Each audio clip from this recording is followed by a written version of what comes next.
Hi, good morning and welcome back. So nandito kami ngayon sa Tacloban City and it's November 30, 5:28 in the morning. So ang destination natin ngayon is Liloan Port, Southern Leyte, and tatawid tayo ngayon ng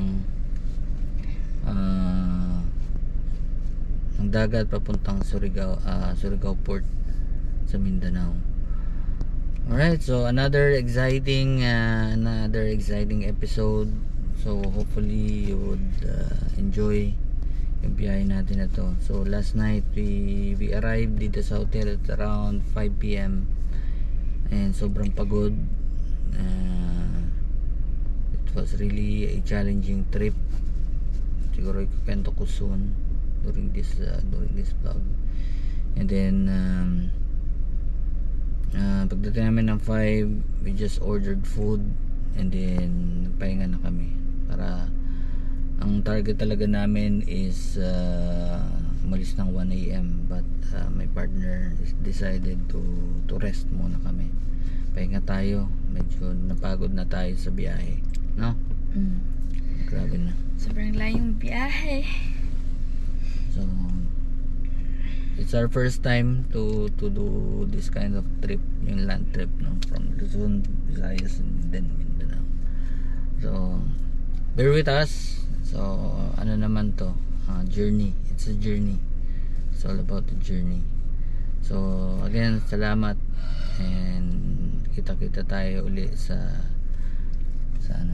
biyahe natin. So let's go Surigao, Southern Leyte Port.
Approaching tayo ng Agas Bridge. Di, sabi ka.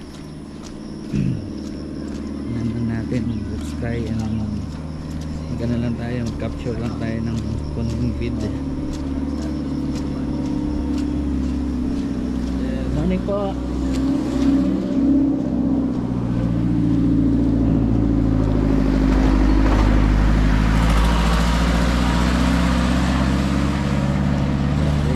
Zero visibility na yung Agas-Agas Bridge. Hindi natin palalagpasin itong opportunity na to to experience yung mga dating napapanood mo lang sa vlogs ng mga famous vloggers natin dito sa Pilipinas. Ilagay yung camera. My God, di nakatako ha. Taas. So isa according sa mga napanood yun, no? So ito yung parang pinakamataas na bridge na kinonstruct. Guys, ang taas, oh.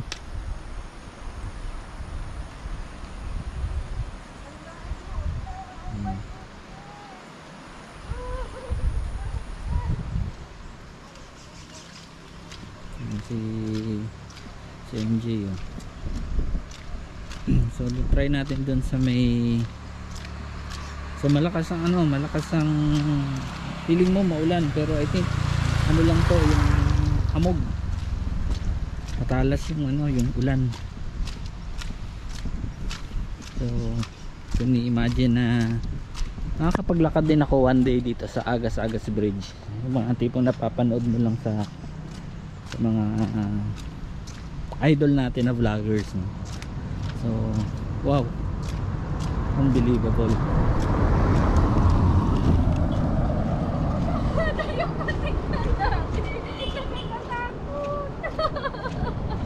Ayaw ko tignan. Ay, oh my goodness. Ayaw ko tignan. Grabe, oh.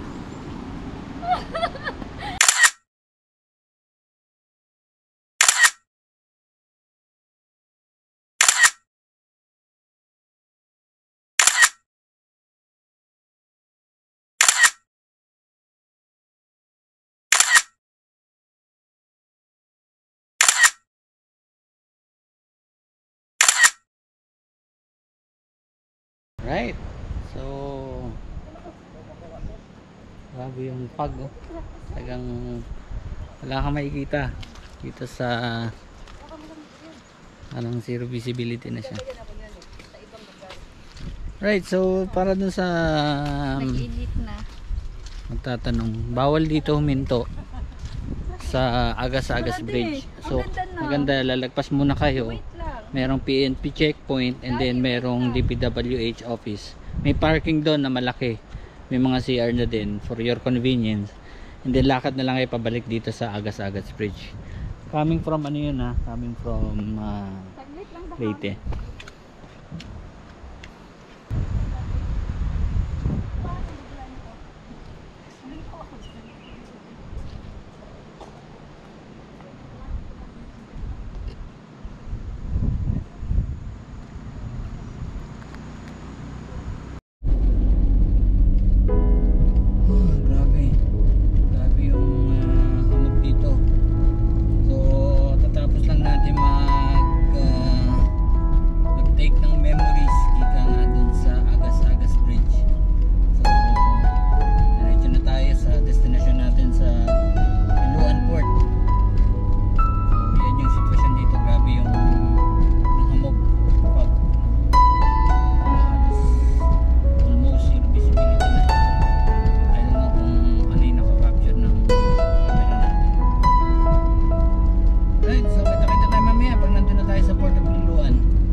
What's up guys, nandito na kami sa Port of Liloan.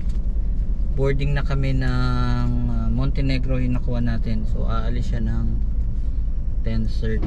So sakto nagbo-board na sila ng mga sasakyan. So nandito rin yung binayaran natin, nasa around, meron ditong 2.6 sa Montenegro plus PPA, environmental fee, terminal fee. Ibe-breakdown ko na lang ito mamaya sa inyo para mas detail yung yung information na mabigay ko. And si Soda, yung dog namin, hindi naman siya siningil. Tinanong lang kung may mga permits like galing ng Bureau of Animals, pero hindi naman siya siningil. Hindi naman, libre naman daw na. Okay, so si partner kumakain ng butchi, at ito na lang muna yung kakainin namin hanggang makarating kami ng port ng Lipata sa may Surigao. Okay, so yun muna yung update namin, and balikan ko kayo pagka nandun na tayo sa Surigao Port. Okay, so nandito na tayo ngayon sa ferry so Montenegro. Pinakuha natin. So tayo sa taas. Yan yung Luan Port. Ito yung barge. Waiting pa tayo ng dahil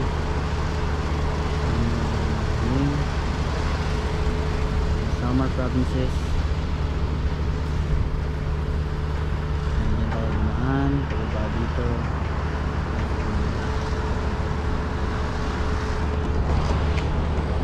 So dito tayo sa taas. Mayroong mga kuwan dito. Kain tayo ng light meal lang. Noodles lang siguro. Tayo nga pahinga.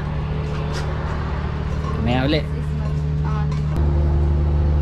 So at exactly 11 AM we are now leaving the port of Samar. So Luan Port dito sa Samar. So I believe ang biyahe natin is around 4 hours puntang Surigao. So see you soon again Samar. So salamat. Gandang experience namin sa Samar, particularly dun sa Agas-Agas place. So kasi yun sa mga highlights na ginawa ko dito sa trip natin, journey natin from Luzon, Visayas, Ligano, Puno yung barge. At ayun yung fast track. Pero yan yung next na alis in the next few hours. Alright, so tayo doon sa Surigao Port.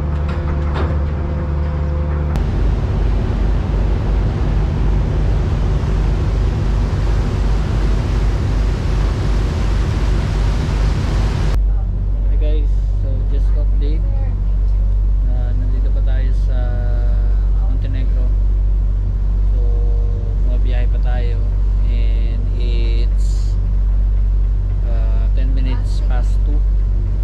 So kanina umalis tayo ng mga bandang 11. And then that's meron na tayong almost 3 hours na biyahe. And we are now approaching Island of Mindanao. So yan yung so dito tayo papasok sa area na yan, which is yung Surigao City. Dito tayo ngayon. Makikita nyo how beautiful the sky is. Ganda ng panahon. Mga vessels na kasama. Pakakalmado ng dagat compared nung unang ride natin sa Matnog. So grabe yung alon doon, no? Medyo exciting yung biyahe na yun. And dito naman sa Samar papuntang Surigao, napakakalmado ng dagat, napakaganda ng panahon. So alright, so update ko kayo after natin makalapag dun sa Surigao City Port para makita natin yung itsura ng port nila. Alright.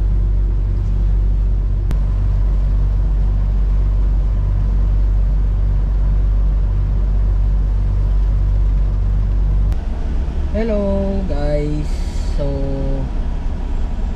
nakarating na tayo dito sa Lipata Port sa Surigao. So time check 3:50 Malis tayo doon na 11. So 3:50 tayo dumating dito sa Lipata Port, Surigao. Medyo mabagal itong sinasakyan natin na ferry. Pero all goods. Importante, safe tayo. Maganda, napaka-smooth ng biyahe. Makapagpahinga. No? So traveling for few hours na hindi nagda-drive, malaking bagay na yun. So medyo energy tayo ngayon going to our next destination bago tayo pumunta na. So gagawin namin, mag-check-in kami somewhere in Butuan para makapagpahinga ngayong gabi, and then tomorrow going to ano na tayo, our final destination. Alright, so paglabas namin dito sa Lipata Port, hanap kami ng karinderya kasi hindi pa kami kumakain ng lunch. Kain muna kami, sobrang gutom,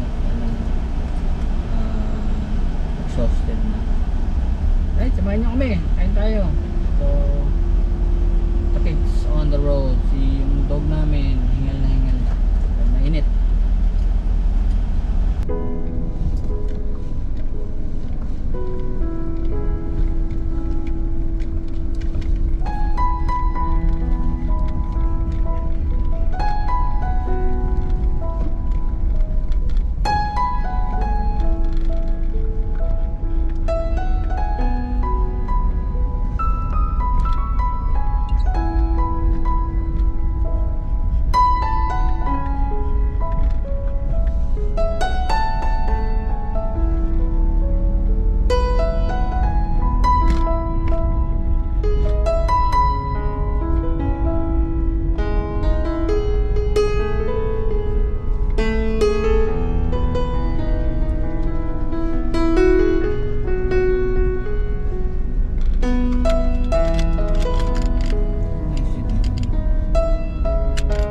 Continue for not.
Your route may be a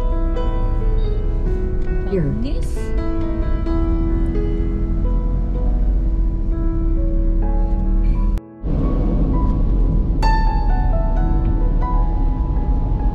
Hindi ko alam kung nakikita nyo, pero merong rainbow. Tatakbo ng ulan kasi dito ngayon sa Butuan. Ganda ng ano, kita natin yung rainbow.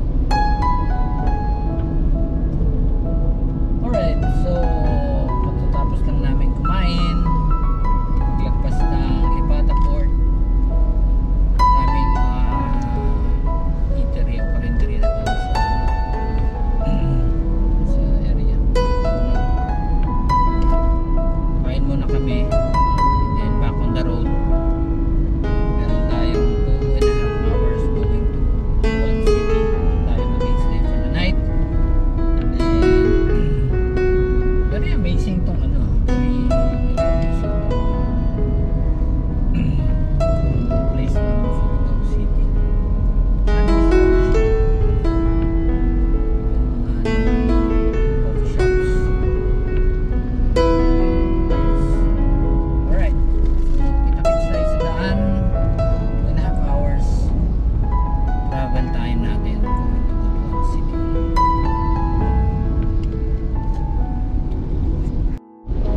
Oh, ganda. So hindi ko alam kung nakikita nyo, no? Pero meron tayong kambal na rainbow sa harapan natin ngayon.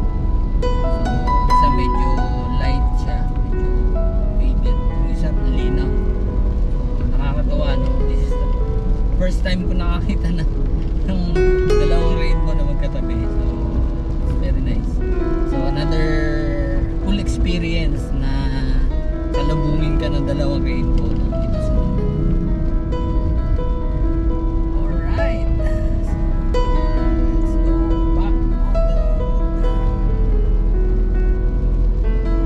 road. Hi guys.